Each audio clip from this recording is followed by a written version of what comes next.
Hello everyone, and welcome back to Terrifying Bedtime Tales. I know many of you use these videos to fall asleep, so before you drift off, I'd love it if you could leave a comment letting me know where you're listening from around the world. Also, don't forget to like and subscribe if you're enjoying this video. It had been years since Emily Matthews stepped foot in the old cabin, and even longer since she'd heard the knocking on the door at midnight. But when her family decided to return for a quiet vacation in mountains, Emily couldn't shake the feeling that something was waiting for them. Something that had been waiting for her all along. The whispers started again the first night, and with them, the chilling realization. The visitors never left. They were still watching, still knocking, and now they wanted something more. The Matthews family moved to the secluded cabin in the mountains, seeking peace away from the bustle of the city. The small, weathered house sat on a stretch of land surrounded by thick forest, the perfect getaway for a family looking for solace. When they first arrived, everything seemed perfect. The air was crisp, the stars shone brighter than they ever had before, and the only sounds were the occasional chirping of crickets and rustling of leaves in the wind. It was peaceful, too peaceful. At first, the cabin felt like the perfect refuge. But after a few nights, things began to change. Each member of the family started to hear strange noises. At exactly midnight, faint knocks echoed from the front door. But when they went to check, no one was there. Each time they opened the door, they found nothing but the cold, dark wilderness beyond. The knocks started softly, like a polite visitor waiting outside. But soon, they became more insistent, louder, and almost frantic. Emily Matthews, the mother, decided to ignore them at first, believing it was just the wind or perhaps some animal in the night. But the noises grew harder to dismiss. On the fourth night, Emily stayed up, waiting, her eyes fixed on the clock. When the clock struck 12, she heard it again, the unmistakable sound of knocking, but it was followed by a whisper, a faint, unintelligible voice. Her heart pounded as she crept toward the door. She opened it just a crack and looked into the night. No one stood outside. Only the dark, towering trees stared back at her. The wind howled through the branches, but there was no sign of anyone. Feeling unsettled, she closed the door and locked it. But as she turned around, she saw something that chilled her to the bone. The shadows in the corners of the room seemed to move, shifting like dark smoke. The following night, the knocking came again. But this time, it wasn't just knocking. Emily heard something more, a soft, rasping sound, like breathing, followed by a whisper. She froze in terror. It sounded as if someone or something was standing just outside waiting. The family became paranoid. They all heard it now. Her husband, David, tried to reason with her, dismissing it as the creaking of the old house or perhaps the wind playing tricks. But Emily wasn't so sure. There was something about the way the knocks felt deliberate, like they were meant to lure them out. By the sixth night, things grew worse. The knocks came every night without fail, but the whispers were getting louder. The wind no longer felt like a breeze. It felt like something was pushing against the house, testing its strength. David tried to keep the family calm, but even he couldn't deny the growing unease in the air. On the seventh night, the knocks came again, followed by a thud against the door. This time, Emily couldn't ignore it. Her heart raced as she stood frozen by the door. Something about the sound wasn't right. It was as though someone or something had slammed itself into the door from the other side. David stood beside her, looking just as terrified. "What do we do?" "We don't open it," Emily whispered, her voice trembling. But it was too late. From the crack in the door, something long and bony reached through, tapping against the wood. They could hear the sound of claws scraping, a sound that sent chills down their spines.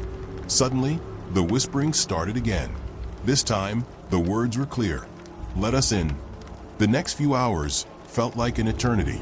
The family huddled in the living room, barricading the doors and windows. David searched for anything that could help them, but he found nothing. No sign of the visitors, no explanation for the strange happenings. The whispers continued through the night, growing louder and more insistent. They began to hear the scraping sound again, like something was clawing at the walls, moving along the outside of the cabin.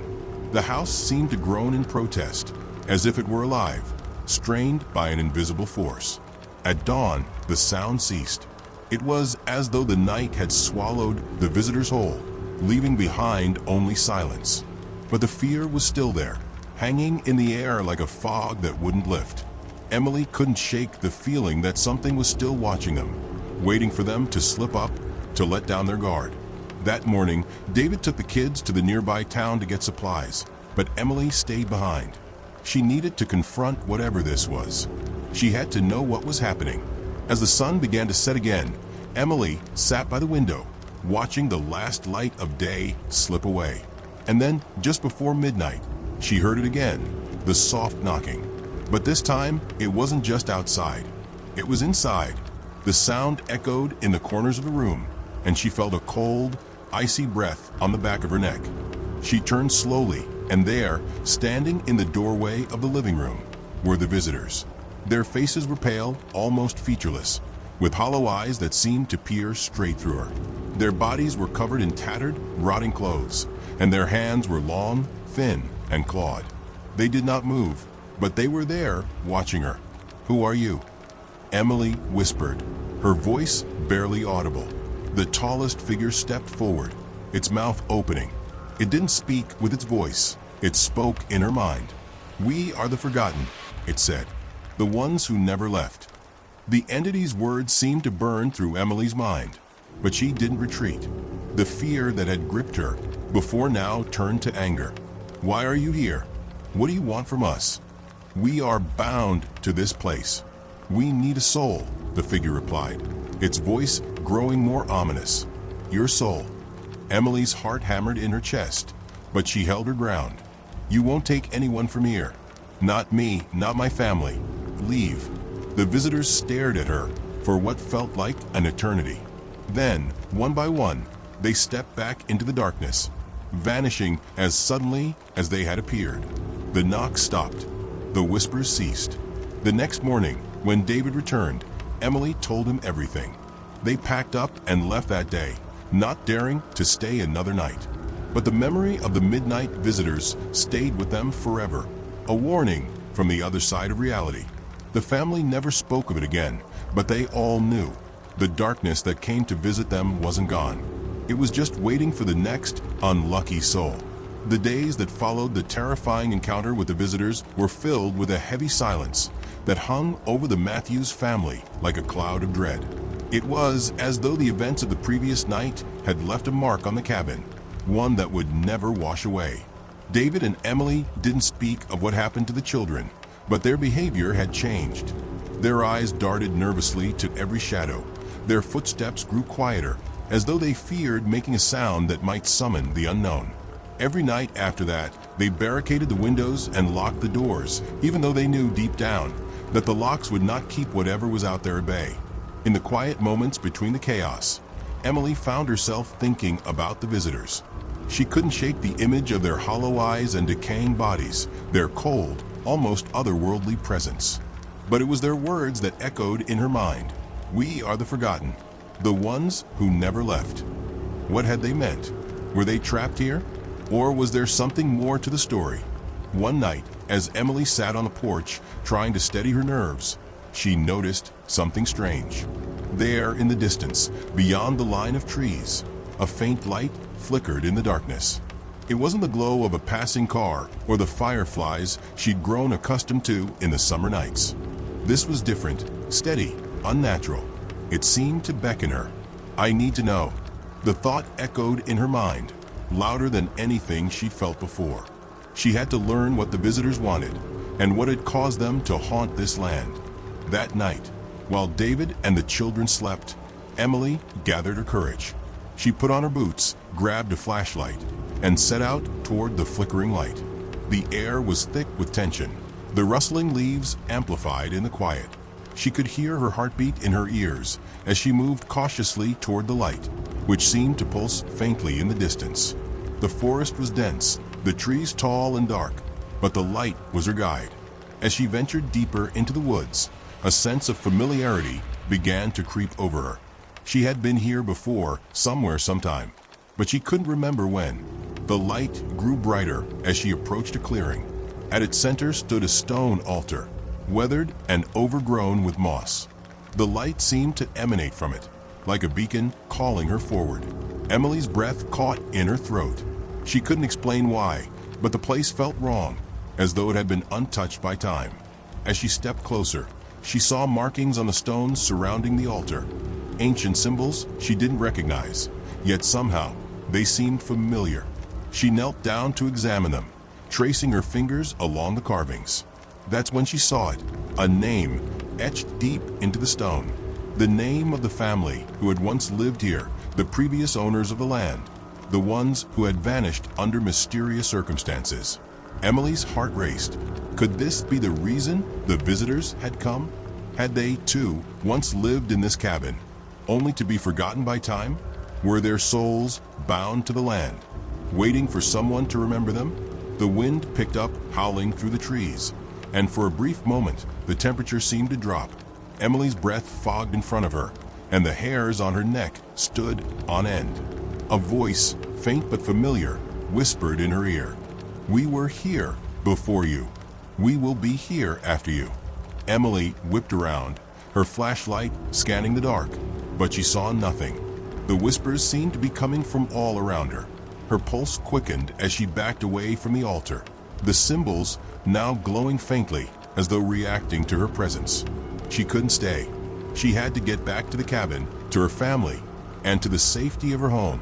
But the forest seemed to twist around her, as if the trees were shifting, closing in. "You can never leave." It was the voice again, closer now. Emily could feel its presence pressing against her chest, suffocating her.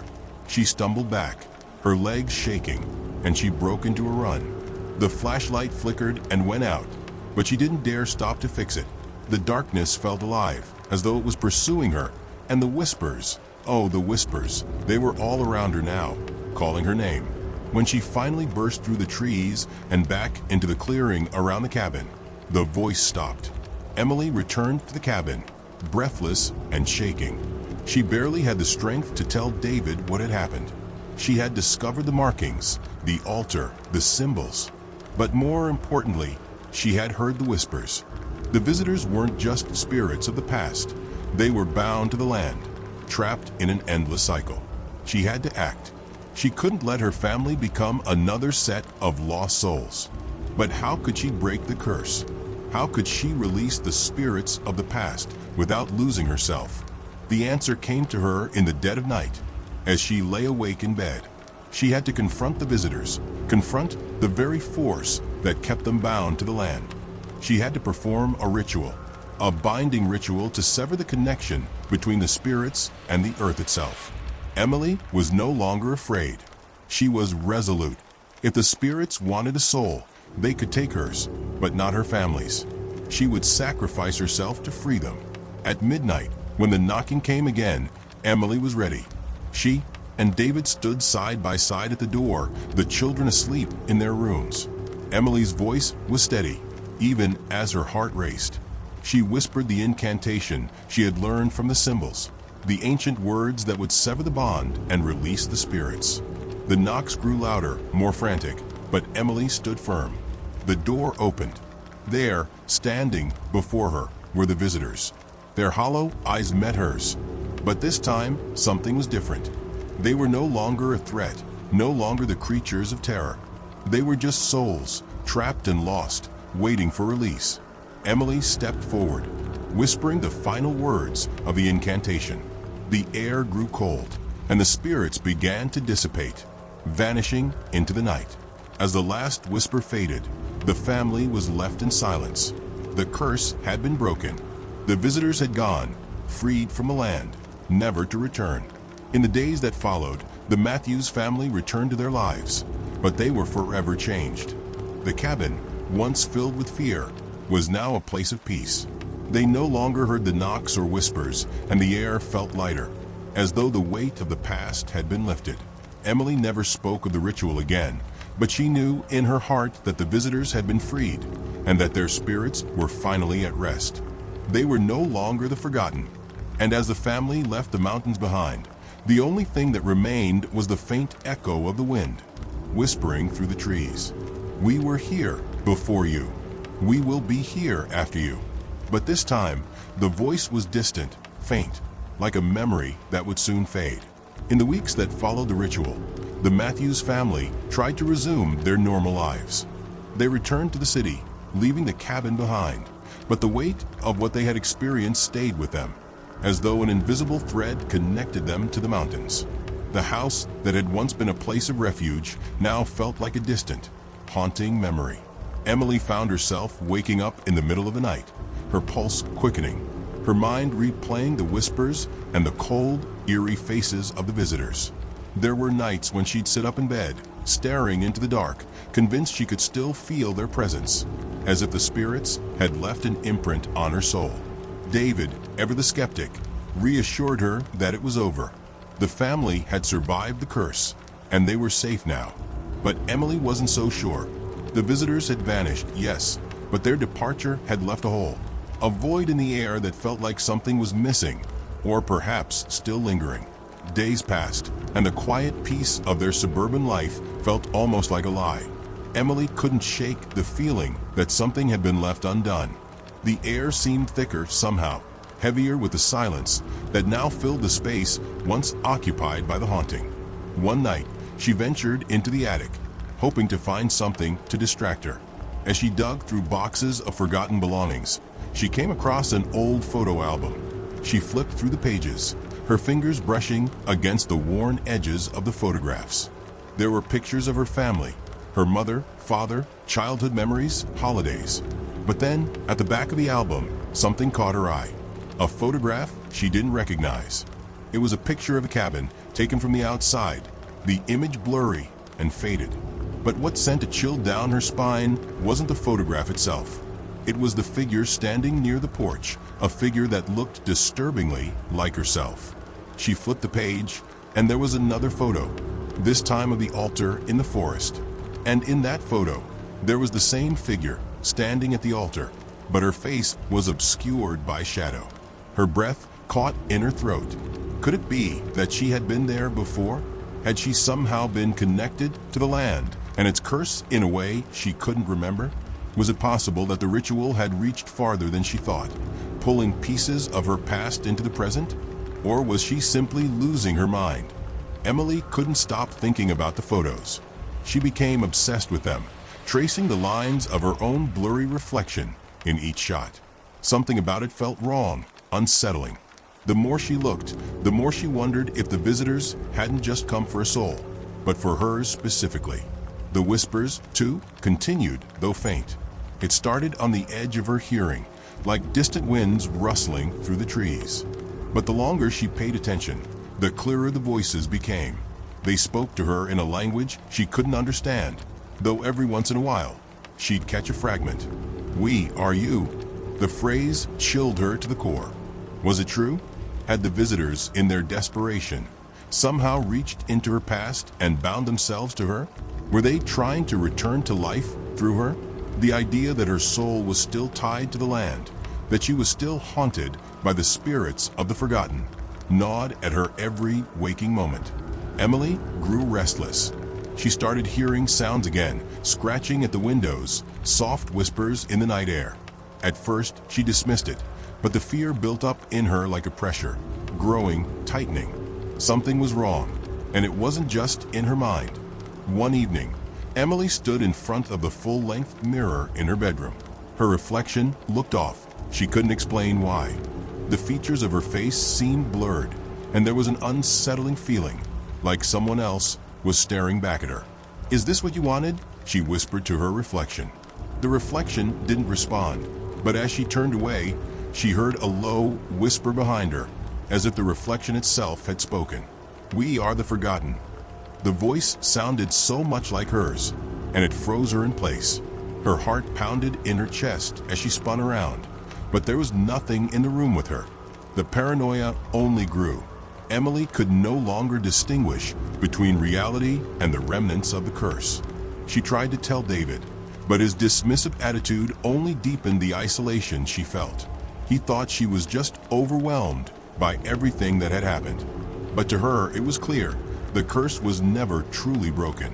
The visitors were still there, just beneath the surface, whispering, watching, waiting.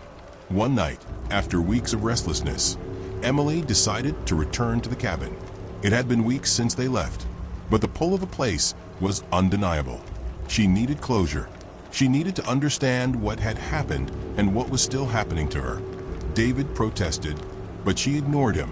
She packed a bag, determined to end it once and for all. Her family was safe. Her children were safe. But she couldn't live with the uncertainty any longer. As Emily drove back to the cabin, her mind raced. Would the visitors be waiting for her? Would the cabin still be cursed? The memories of her time there, of the whispers and the terror, weighed heavily on her heart. When she arrived, the cabin was as quiet as it had been before. The trees stood tall and still in the night, and the moon shone brightly in the sky. She stepped out of the car, her heart pounding as she made her way to the porch. The air felt different. The familiar sense of dread that had once plagued her was gone, replaced by something else, something peaceful. She stepped into the cabin, expecting the cold, oppressive feeling to hit her, but instead there was warmth. A strange, serene calmness had overtaken the place. She explored the house, but there were no strange noises, no knocking at the door. Everything was still, almost as if the cabin itself was waiting for her. It was a different kind of silence, one that was almost comforting. But when she reached the door to the attic, her pulse quickened. It was as though the house was pulling her there. With trembling hands, she opened the attic door, the familiar scent of old wood and dust filling the air. And there on the floor was the photo album. This time, when she flipped through the pages, something was different.